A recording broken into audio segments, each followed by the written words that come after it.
नमस्कार, सिटीजन आवाज़ में आपका स्वागत है। आज जो है राष्ट्रीय लोक अदालत जो है आज लगा और दरभंगा में व्यवहार न्यायालय में हमारे साथ जो है डीएलएसए के सचिव सह अपर न्यायाधीश महोदय जावेद आलम सर हैं उपस्थित।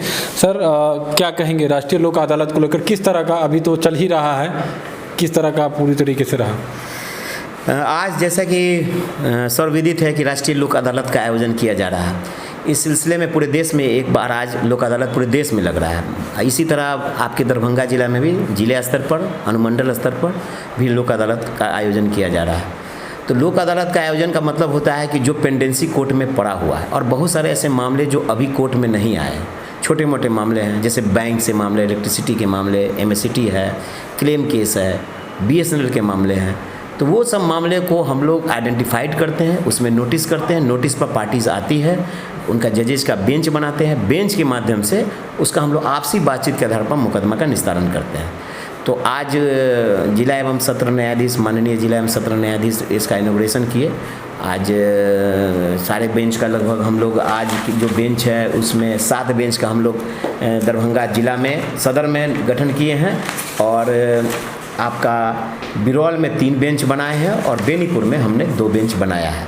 ये इस साल का दूसरा लोक अदालत है। इस साल 4 लोक अदालत हम लोग को करना है। पहला लोक अदालत मार्च में हुआ था, आज 14 मई है, फिर से लोक अदालत है और अगला लोक अदालत जो लगेगा वो अगस्त में लगेगा। अभी जो मामले आ रहे हैं हम लोग देख रहे हैं जो कि मैक्सिमम जो अधिकतर मामले किस तरह के मामले आ रहे हैं? देखिए, इसमें मैक्सिमम जो मामले ज़्यादा जो होते हैं वो बैंक से संबंधित यानी प्री लिटिगेशंस के मामले होते हैं जो अभी कोर्ट में नहीं आई है। जैसे अभी हम आपको बता दे रहा था, तो बैंक का मैटर्स जो है लगभग 16,167 है और बीएसएनएल का मैटर्स जो है 1839 है। तो सबसे बिग मामला यही है। टोटल सारे लोगों को अगर मिला दिया प्री लिटिगेशन तो 18,006 है, जिसमें हम लोगों ने 18,006 में नोटिस इशू किया है। अगर आप सोचिए कि 18,006 लोग यहाँ रनअप हो जाए तो उनका क्षण भर में हम लोग 18,600 रिकॉर्ड को ख़त्म कर सकते हैं। जहाँ तक कोर्ट का सवाल है, जिसमें आपको मैट्रिमोनियल केसेस हैं, एमएससीटी केसेस हैं, एनआई एक्ट के केसेस, इलेक्ट्रिसिटी के cases, labour dispute cases, land acquisition के केस, फॉरेस्ट वेट मेजरमेंट, ग्राम कचहरी के जो मामले हैं वो टोटल जो है हम लोग आइडेंटिफाई जो किए हैं 2086 किए हैं और 1617 में हम लोग नोटिस इशू कर दिए। अब ये देखना है कि अगर ये 2086 लोग टर्न अप हो जाए जिनका केस आइडेंटिफाइड हुआ है लोक अदालत के लिए, तो हम लोग 2086 आज मामले को निपटा सकते हैं।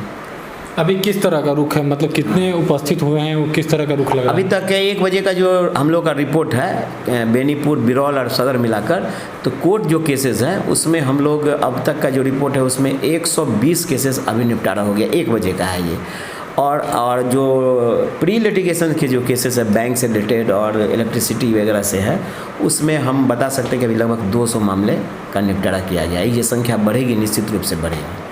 अभी जो स्थिति है वहाँ पे आप लोग जाके विजिट भी किए हैं, हमने देखा है जी कि जिला न्यायाधीश महोदय भी गए थे। किस तरह का जो है स्थिति जो है वहाँ पर है अभी? हाँ, ये अभी हम लोग विजिट किए थे, सारे बेंचों को जाके पूछे क्या स्थिति है। हम लोग रुझान लिए सब लोगों का, पब्लिक से, लोगों से भी बातचीत किए हम लोग। तो लोगों में उत्साह तो है। इस बार थोड़ा सा लग रहा है कि भीड़ जो है वो कम है। तो हो सकता है कुछ गर्मी की वजह से भी होता है कभी, तो उसकी वजह से। लेकिन मेरा ये मानना है कि जब भी गर्मी में नेशनल लोक अदालत लगे तो उसका टाइमिंग भी मॉर्निंग में रखा जाए ताकि लोग ठंडे में आए और 2 बजे तक ख़त्म हो और घर चले जाए। तो इसका असर देख रहे हैं गर्मी का कि कम लोग आए हैं। चलिए, दूसरी तरफ अगर बात करें लगातार हम एक्साइज के मामले, हाँ एक्साइज को लेकर, हाँ अभी एक बहुत देखिए लोक अदालत की महत्ता यही है कि आज बिहार सरकार भी जो 37 जो एक्साइज एक्ट का है, जिसमें पीने वाली जो बात होती है ABCD जो बना हुआ है, उसमें एक्साइज के मामले भी लोक अदालत से हम लोग को करना है। तो बहुत समय मेरे पास कम नहीं था। हमको लगता है क्या कि 9 तारीख को हमको सूचना मिली तो लगभग हम लोगों ने 800 नोटिस इशू किए हैं। तो उसमें लगता है कि हम लोग 100-150 मामले वहाँ भी निपटाएंगे। एक्साइज मामले में आप ये जान लीजिए कि कोई भी व्यक्ति अगर फर्स्ट ऑफेंडर है, पहली बार पीता है, तो उसको 30 दिन तक वो लगातार में जेल लगता है। तो उसको कोई फ़ाइन नहीं देना है, उसका केस को ख़त्म कर देना है। 30 दिन के अंदर वो जेल जाता है तो उसमें 2,000 से 5,000 रुपये का फ़ाइन है। तो अब जेल अब है कि पहला ऑफेंडर है तो वो फ़ाइन पर छूट सकते हैं। यहाँ तक कि लोक अदालत में भी जाकर वो अपने मामले को ले जाके ख़त्म करवा सकते हैं और कोर्ट में भी उनको कोई एक्स्ट्रा फीस नहीं देना है। बस कोर्ट में जाके कन्फेस करना है, कोर्ट में जाके कंपाउंड करना है केस को, उनका केस ख़त्म हो जाएगा। जैसा कि एक्साइज इंस्पेक्टर ने हमको बताया सुपरिटेंडेंट कि हम लोगों को 1400 केसेस 37 के आए, तो हमने जेल से भी एक लिस्ट मंगाया जिसमें 12 लोग ऐसे हैं जेल में जो 30 दिन से ज़्यादा पड़े हुए हैं 37 वाले मामले में। तो हम सोचेंगे कि वो 12 लोग आज निकल जाए जेल से, उनका केस ख़त्म हो जाए। चलिए अंत में आपसे जानना चाहेंगे जी कि लगातार हम लोग देखते हैं जी कि जो कोर्ट में, सिविल कोर्ट में जो केसों की वर्डन है वो दिखता है और काफ़ी मामले में देखते हैं जी कि सालों साल जो है कई मामले चलते रहते हैं। उसको लेकर क्या लगता है जी कि जो डीएलएसए है या राष्ट्रीय लोक अदालत है, उस कितना बेनिफिट, कितना सुलभ है सारे केसों को लेकर? बहुत अच्छा प्रश्न है आपका। इसका उद्देश्य है डीएलएसए का कि प्री लिटिगेशन केस को कोर्ट में न जाना और कोर्ट में जो केस पड़े हैं उसको आइडेंटिफाइड करके ख़त्म करना। ये डीएलएसए का मुख्य उद्देश्य यही है। तो इसमें जो आपने ये कहा कि इसका क्या महत्व हो सकता है, बहुत ही महत्व हो सकता है। अगर ये लोक अदालत हम लोग जो लगाते हैं हर सालों में 4 बार, तो अगर मान लीजिए इस तरह का केस का निस्तारण अगर किया जाए तो पब्लिक का, जो लोगों का, आम लोगों का जो छोटे मोटे मामले, देखिए ये लोग बहुत सीरियस मामला नहीं होता है। किसी को पड़ोस में रहते हैं, कोई गाली गलौज हो गया या उसकी ज़मीन, नाला, थोड़ा बहुत रास्ते का प्रॉब्लम, उसके वजह से क्रिमिनल केस हो जा रहे हैं, तो वो केस न्यायालय में पड़े हुए हैं। अब पार्टी चाहता है उसमें कॉम्प्रोमाइज़ करना, लेकिन कोर्ट में इतना अंबार लगा हुआ है केसेस का कि इनको चाहकर भी तुरंत रिलीफ नहीं मिलता है।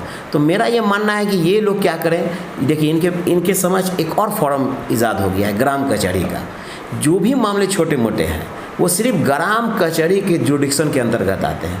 अगर वो चाहें तो अपने मामले को कोर्ट में अगर पड़े हुए हैं, उनके वकील साहब आते हैं कि सर ये ग्राम कचहरी में भेज दिया जाए, कोर्ट एटवांस उनको ग्राम कचहरी में भेज जाएगा। वहाँ कुछ उनको नहीं करना है, बस एक कागज़ पे लिखना है कि दोनों आदमी हम समझौता करते हैं, बस सरपंच जी एक ऑर्डर लिखेंगे, मुकदमा सब समाप्त हो जाएगा।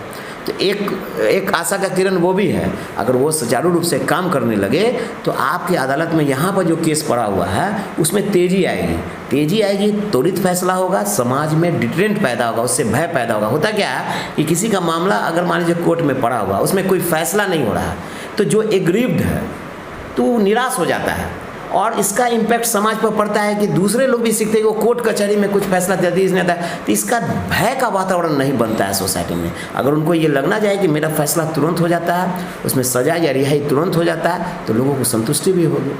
तो लोक अदालत इस चीज़ों में आपको मदद करता है छोटे मोटे मामले में, ताकि आप अगर अपने अदालत का बोझ को कम करेंगे तो जो सीरियस मामले हैं कोर्ट उस पर कंसंट्रेट कर सके।